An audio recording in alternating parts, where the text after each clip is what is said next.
Well, here I am. Finally got the Surface Pro apart. I've got to the other side of the logic board, and here it is. The little, is this what I can't remember what form factor this is. I think it's like M2, is it, or something? M2 form factor or something like that. This little SSD.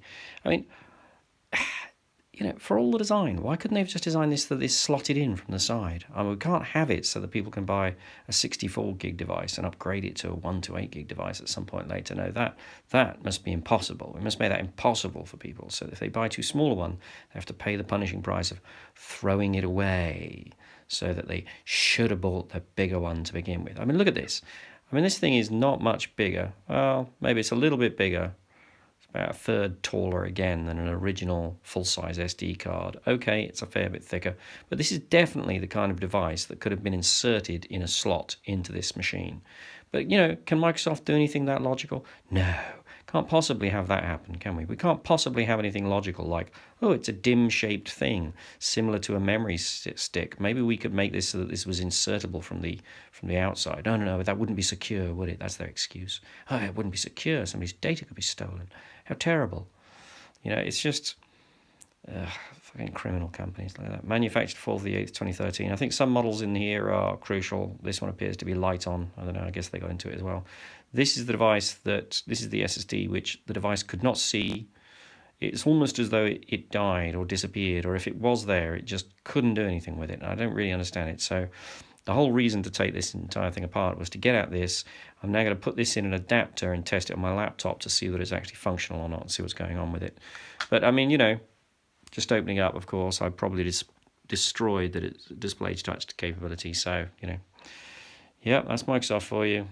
But, let's look at something really weird, right? You would have thought that because they would have been a cost-effective company, they would have been maybe limiting the number of screws that are used in a device. I mean, the thing that's really weird is they glue on the display in this most horrendous fashion in a way whereby to take it off, you have to almost destroy it.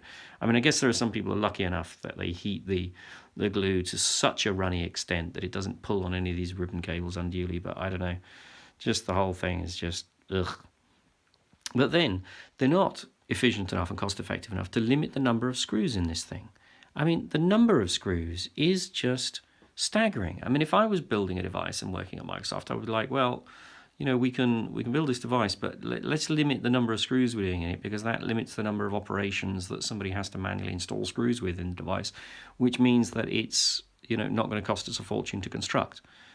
But no, we'll use 1 million screws. I mean, I love screws, but in a way, it's weird. They've kind of gone overboard with screws. You're like, surely there's got to be a limit to the number of screws they put in the damn thing, but apparently not. So here we go. Well, I'll test this on my laptop and see whether anything can be done with it, and then I'll put the whole damn thing back together and see whether it now, of course, in any way functions. Of course, having taken the display off and screwed up the touch capability on it, I probably won't be able to do anything on it at all. I don't know. We'll have to see.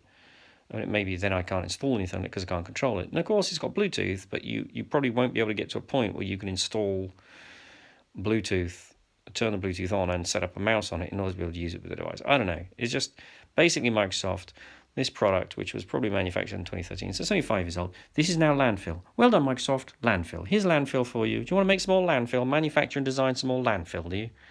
I mean, I don't understand how all these companies claim to be environmentally friendly. They're like, oh, it's got, it's all made from recyclable materials. Yeah, of course, recyclable. Yeah, bits of aluminium and bits of plastic could be recycled. But when you glue it all together and make it so it's almost impossible to take apart, I very much doubt that anybody's going to be recycling it to that extent. It's just not worth the labour time, even in India. So, what's going to happen to this? It'll probably get crushed and melted or something. No, I don't know. God knows how, this is recycled. The energy and labour involved in recycling it means that it's barely possible for it to be taken apart, especially when it's all glued together. I mean, admittedly, maybe I'm harping on too much, but I don't think so. I mean, you screw the device tray and try to take the display off. That's basically what happens. So you kill the device by trying to do that. So well done, Microsoft, designing rubbish as per usual. All right, bye.